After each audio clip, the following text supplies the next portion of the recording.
Hey ladies, for all my late bloomers out there, please know that you are right on time. When you're a late bloomer, people tend to count you out.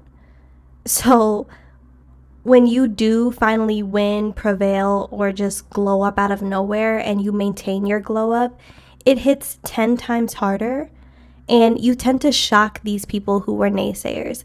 See, the thing about naysayers is they expected you to stay the same little girl. They intended you to stay the same person you were when you were in that box that they put you in. Naysayers love to put labels on people and love to put people in boxes who naturally are just not in boxes to begin with. So it makes them very uncomfortable when you outgrow the box that they put you in. And I know for me, I have faced a lot of scrutiny from, bullies, just people around me who thought I was going to stay one way. And then once I started changing into who I was meant to be, it was like they couldn't stand to be around me. They were distancing themselves from me. They just couldn't bear to be in the presence of someone who they thought less than at the time when we were, in friendship or in some type of connection. And it's because, again, they're uncomfortable with the person who you've become. But they wouldn't be if they didn't project their own insecurities onto you by hoping that you would stay the same, or by hoping that you would stay in a box, or by hoping that you would stay stuck or stagnant or whatever you were late in blooming into, okay? So today I'm going to talk about the different types of late blooming.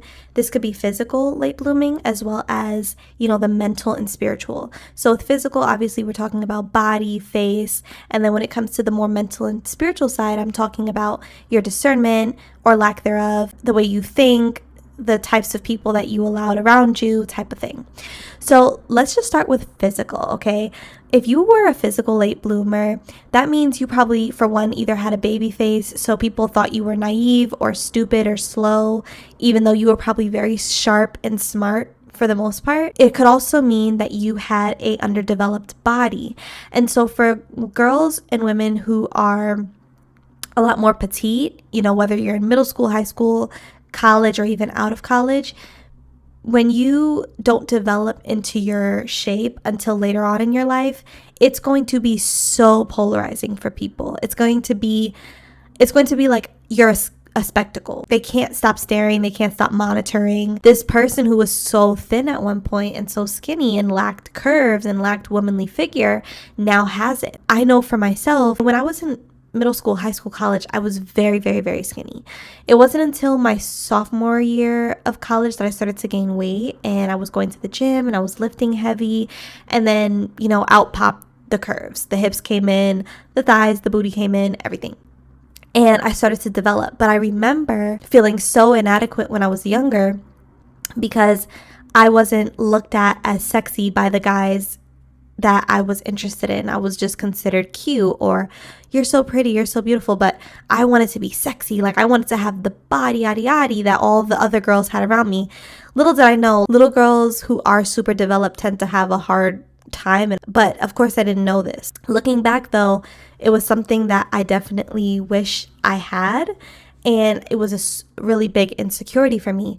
I also was bullied for it. People would, call me French fries. Like they would call my legs French fries. And they would say that I was really bony. People would wrap their fingers around my wrists and be like, look how much space is between your wrists and my fingers. Like they would just make a whole scene about me being skinny.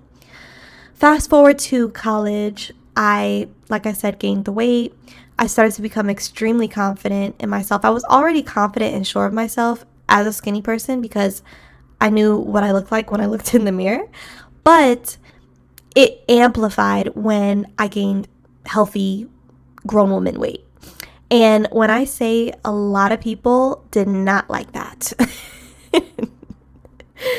So many people, whether they were like acquaintances or classmates or like people in the community at my school. When I say in the community, I mean, Black girls at my school in college who knew me when I was skinny and were comfortable and familiar with me being super skinny were really put off by me gaining weight, that some of them even went and started to like gain weight or try to like do things to put on weight, or started going to the gym and started focusing on growing their glutes and all these crazy things. And it's like, wow, I have been skinny my entire life. And the second that I decide to change my life by going to the gym and focusing on nutrition and, growing my body in a healthy, natural way, now all of a sudden, y'all hate my guts and you're trying to compete with me. You're trying to get to my goal weight before me so that you could beat me to it. Like, what is wrong with y'all?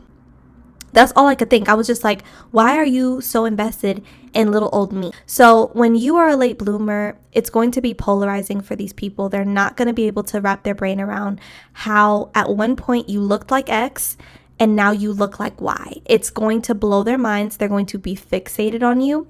They're going to be speculating that you're pregnant, that you've done some type of surgery. And it's because people can't believe it. Like, they can't believe that you can go from being 117 and super skinny to now having this beautiful, voluptuous, but slim fit type of body shape.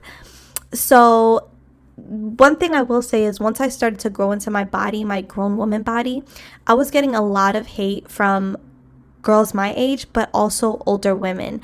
I think I finally understood what it meant to be a woman once my grown woman body weight came in, because I was getting hated on by older women. Older women, I guess, saw me as a threat now because I finally put on weight and I looked more womanly, but at the same time I still had like a baby face. I still had some baby fat on my face and I still looked young. So immediately that's threatening.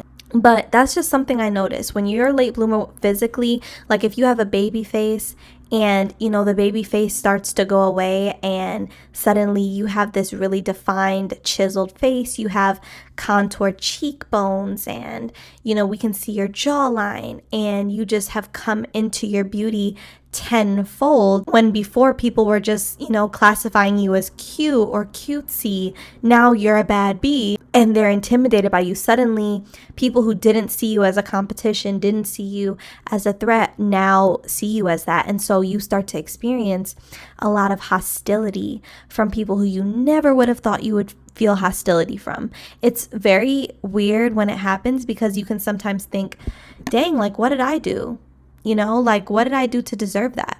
But it really isn't anything you did. It's just that you are blooming.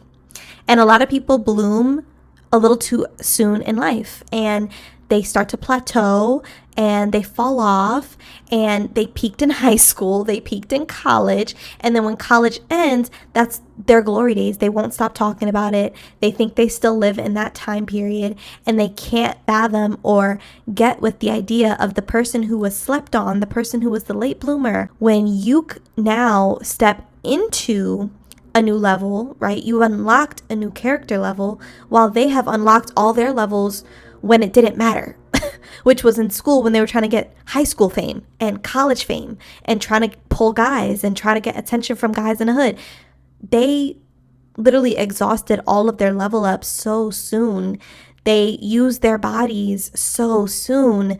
They just basically gave everything away so soon and so fast that when it mattered for them to actually level up and develop and, come into season with their womanhood, it was already all used. It was used up for what? For jackrabbit high school boys that are going to give you 2 minutes from the back and be done. Like, let's be real. You know what I'm saying? Like, they have all this energy for you now because you maybe preserved yourself. I know a lot of late bloomers are not sexually active until they're a lot older. I'm talking about 18, 19, 20. Sometimes you don't come into your prowess as a woman until you're a little bit older. That protected you from a lot of BS and a lot of nonsense that early bloomers went through and are now, teen mothers or just mothers before their frontal lobe could even harden. And that's no shade to teen moms or anything. I'm just saying there's an energy that these women have expelled too soon, instead of harboring and safeguarding their womanhood if it developed quicker than the average person. They used it without any guidance or without any thought, and now hate on women who preserved their womanhood for a better partner or for better dating prospects once they were older. So that's just something I notice when it comes to physical late bloomers. When it comes to the spiritual and mental, this is huge, okay? So with spiritual and mental late bloomers, you tend to be the person that was sheltered. You didn't have a mother or a father or a sister or a brother to give you guidance and to tell you what you should be doing, right?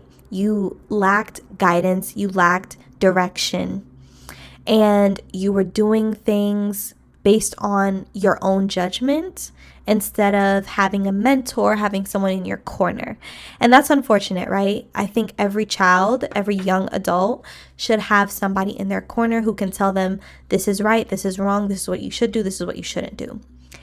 But unfortunately, that is not the case for girls who are, growing up in abusive situations or neglectful situations. So what happens is, because you're not getting your needs met at home, you're not learning anything at home, you're not being prepared for the world is waiting for you like a hungry lion. And when you get out into the world, you realize that you developmentally are delayed when it comes to social cues, when it comes to talking to people, interacting with people, communication skills, different things that children and young adults need in their arsenal of skills to be able to navigate comfortably. I'm not going to say easily, I'm going to say comfortably. It's unfortunate that a lot of late bloomers, end up having this really sad origin story of being neglected. Their parents refused to teach them certain things, or they grew up in a really toxic religious cult-like situation, or they just had an abusive mother that, hated them and was basically like their first bully. So you're experiencing cruelty at home where no one's teaching you anything about life in the real world.